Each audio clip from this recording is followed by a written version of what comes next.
தாராபுரம் தௌஃபீக்குங்கிறவர் கேட்கிறாரு, உனது குரல் மூலம் அவர், இது குர்ஆனுடைய வசனம், அந்த வசனத்தை வைத்து ஒரு கேள்வி கேட்கிறார். அந்த வசனத்துடைய தமிழாக்கத்தை போட்டிருக்காரு. உனது குரல் மூலம், உனதுன்னா சைத்தானை பார்த்து அல்லாஹ் சொல்றான், உனது குரல் மூலம் அவர்களில் உனக்கு முடிந்தோரை வழிகெடுத்துக்கொள், உனது குதிரைப்படையும் காலாட்படையும் அவர்களுக்கு எதிராக ஏவிக்கொள் அப்படின்னு சொல்லி 17வது சூறாவுல 64வது வசனத்தில் இருக்கிறது. அப்ப சைத்தானுக்கு காலாட்படை குதிரைப்படலாம் இருக்குதா? அதான் அவருடைய கேள்வி.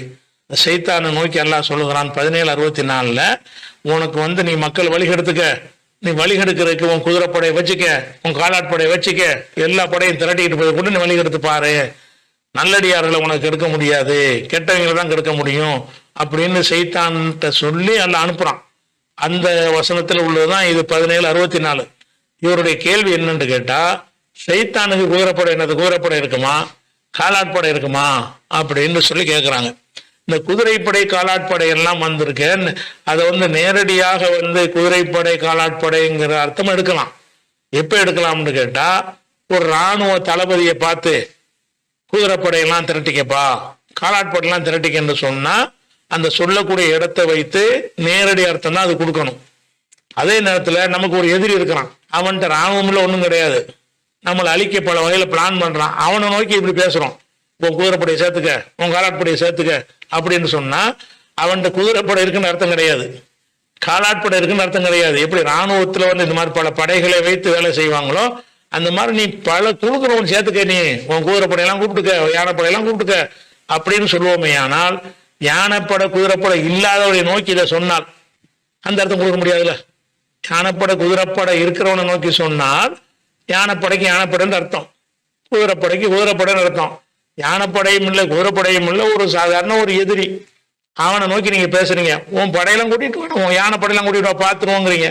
அவன்ட்டு யானைப்படைக்கு அர்த்தம் என்னன்னு கேட்டா, உன் பலத்தை எல்லாம் திரட்டிக்க, உனக்கு சப்போர்ட்டா வர்ற எல்லா சக்திகளையும் சேர்த்துக்கொள் அப்படிங்கிற ஒரு அர்த்தத்துக்கு அதை பயன்படுத்துறோம்.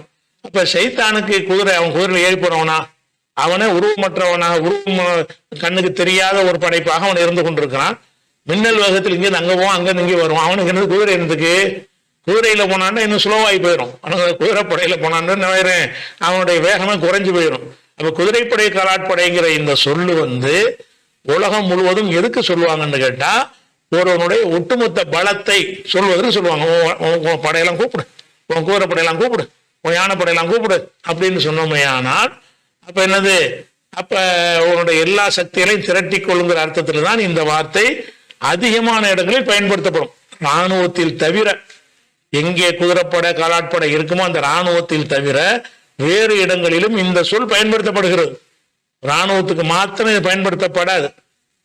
அதுக்கு என்ன அர்த்தம் வைப்பாங்கன்னு கேட்டா, நம்மளை எதிரியை நோக்கி நம்ம சொல்றோம்னு கேட்டா, உன் குதிரைப்படையெல்லாம் கூட்டிட்டு வா அப்படின்னா என்ன அர்த்தம்? அவன்கிட்ட குதிரை இருக்குன்னு அர்த்தம் கிடையாது, குதிரைப்படை வச்சுக்கிறான்னு அர்த்தம் கிடையாது. நீ யாரையெல்லாம் நீ உனக்கு சப்போர்ட்டை நினைக்கிற அம்மட்டு வரையும் கூட்டிட்டு வான்னு அர்த்தம். அந்த மாதிரி தான் அதுக்கு அர்த்தம். குதிரைப்படை காலாட்படையை திரட்டிக்கன்னு சொன்னா, உன் முழு பலத்தையும் நீ பிரயோகித்துக்கொள், உன் முழு சக்தியும் பிரயோகித்துக்கொள் என்பதை சொல்வதற்கு உள்ள ஒரு இலக்கிய வார்த்தை. இதுதான் அதுக்கு அர்த்தம். நம்ம